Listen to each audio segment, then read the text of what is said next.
The Grand Rapids African American Museum and Archives is moving. It's only a few blocks away, but this staple in our community will grow from 2,000 to 30,000 square feet in its new space. That means more archive and exhibit space, classrooms, a library, and an auditorium. George Byard III, he is the executive director and the founder of the GRAAMA, here to talk about the impact. George, thanks for being here. Thank you very much for inviting me. Absolutely. Let's talk about how big of a deal this is for you, for the museum, for our community. Well, if anybody's been to our old GRAAMA, as we call it, you know it was a little cramped. 2,000 square feet was sufficient for the first 8 years that we've been there. Sure. But we could tell immediately that we were going to need more space. Some of our programming grew exponentially, and then also we had our storage areas. People come and drop off boxes of books, boxes of papers, all kinds of things, and our collection has just grown so much that we've got it stored in storage units around the city. We also have rooms in the back that were our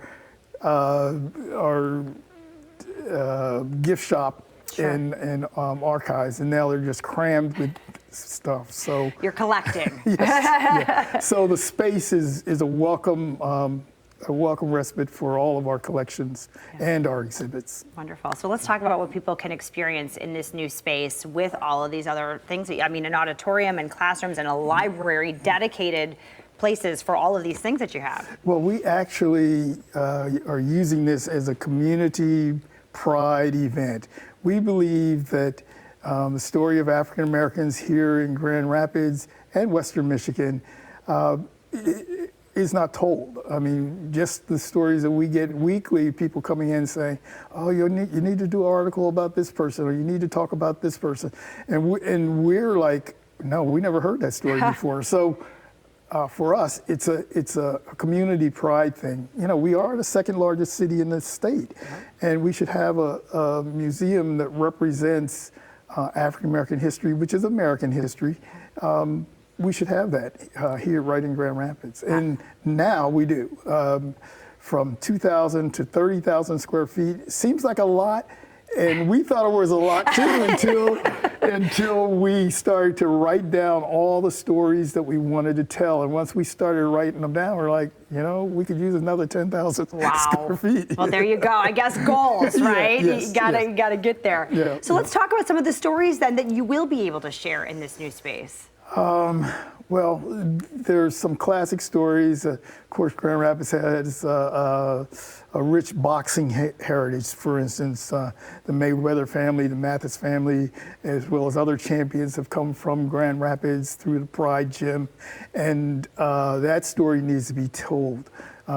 We also are doing a tour of the southeast side called the Third Ward Tour, and a lot of these stories that we tell we'll be able to highlight in the actual places where they happen.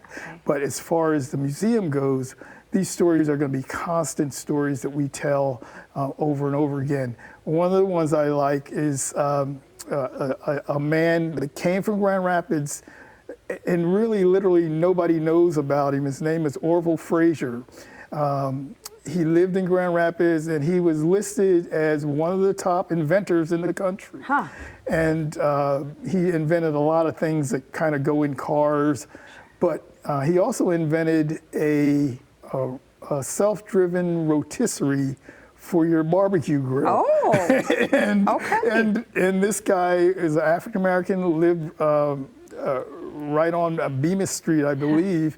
And nobody really knows about him, but through our museum we'll be able to tell those stories. And J.C. Craig, the barber that was here in the 1800s, had the first shop with electricity in it. So there's a lot of stories. That's just a little bit, but there's ones that people bring to us all the time.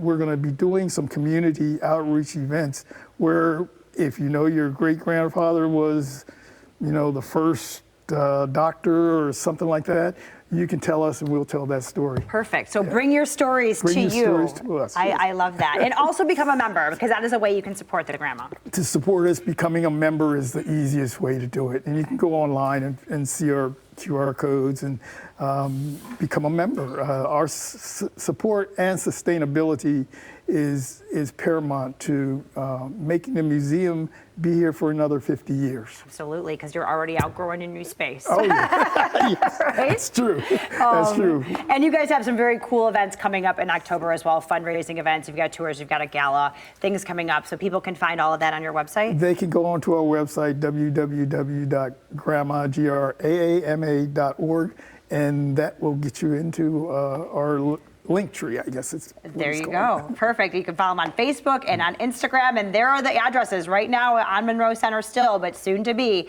at 41 Sheldon Avenue. Thank you so much, George. We appreciate your time. Thank you, Michelle.